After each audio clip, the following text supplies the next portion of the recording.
आगे चल बेटे आप। मुझे मार दिए। जीजा जी, आपकी हिम्मत कैसे हुई मेरी बहन पे हाथ उठाने की? हाँ, मानता हूँ आपका ओहदा इस घर में बहुत बड़ा है, लेकिन इसका मतलब ये नहीं है कि आप इस पे हाथ उठाओगे। देखा ना भाई, क्या सुलूक होता है मेरे साथ। घर पर भी ऐसे ही मारा पीटा जाता है मुझे, टॉर्चर किया जाता है मुझे। अच्छा, तो मेरे से रिश्ता क्यों रख रही है? रिश्ता रखने की जरूरत ही नहीं है। एक काम करता हूँ ना, आज ही डिवोर्स दे देता हूँ तेरे को। क्यों, ठीक रहेगा ना? जीजा जी बस करो, जब आप हमारे सामने ऐसा कुछ कर सकते हो ना, तो पीठ पीछे तो इसे और मारते होगे। अब समझ में आया मुझे कि मेरी बहन घर पे क्यों आ गई, क्योंकि आप तो उसको घर पे मारते पीटते होगे, तो यहीं आएगी ना वो।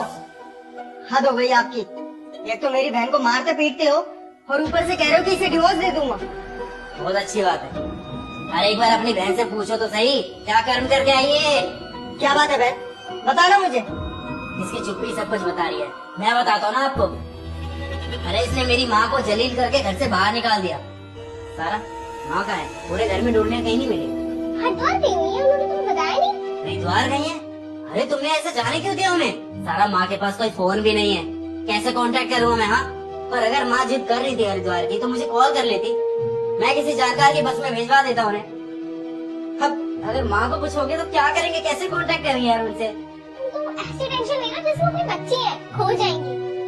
इतने टाइम से जिद कर रही थी हरिद्वार जाना है, हरिद्वार जाना है। क्या करती मैं? बस में बैठा के आती, चली जाएंगी और आ भी जाएंगी। सारा, अगर माँ घर पे सही सलामत वापस नहीं आई ना, तो याद रखना तुम, अच्छा नहीं होगा। अब कलेश मत करो, ओके? जाओ, और ज्यादा टेंशन पड़ी तो जाके ढूंढ लो।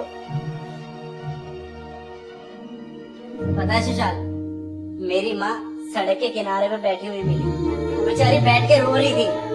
और जब मैं अपनी माँ के पास गया ना, तो उनके गालों पे थप्पड़ का निशान भी था। अरे इस बेशरम औरत ने मेरी माँ के ऊपर हाथ उठाया, और तुम पूछ रहे हो कि मैंने इसको मारा क्यों?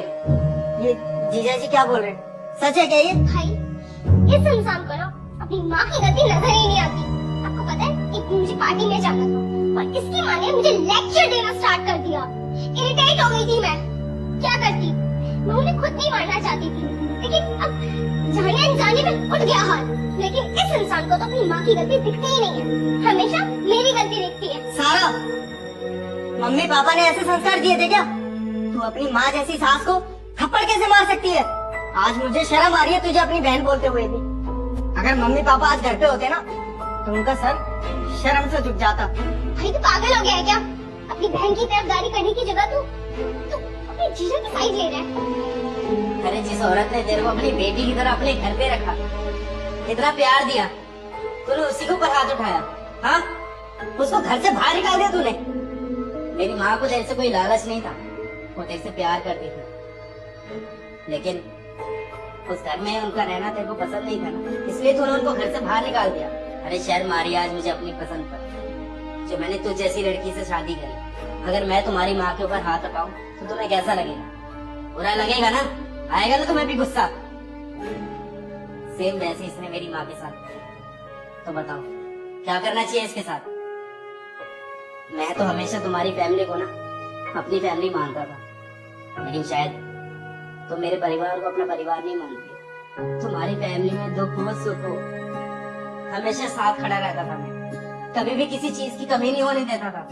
तुम्हारी बहन ने ना कभी मेरी माँ को अपनी माँ समझा ही नहीं। देखिए जीजा जी, मैं अपनी बहन की तरफ से आपसे माफी मांगता हूँ, प्लीज आप इसे माफ कर दीजिए। इसने जो कुछ भी किया ना नादानी में कर दिया। नहीं सुशाल, अब इन सब बातों का कोई फायदा नहीं है, क्योंकि अब सारा को मैं माफ नहीं कर सकता, क्योंकि इसने बहुत बड़ी गलती करी है। इसने मेरी माँ के ऊपर हाथ उठाया है, और जो इंसान मेरी माँ के साथ अच्छे से पेश नहीं आ सकता ना, उसको कोई हक नहीं है मेरे घर में रहने। डिवोर्स के पेपर तुम्हारे घर भिजवा दूंगा, साइन कर देना, क्योंकि मैंने फैसला ले लिया।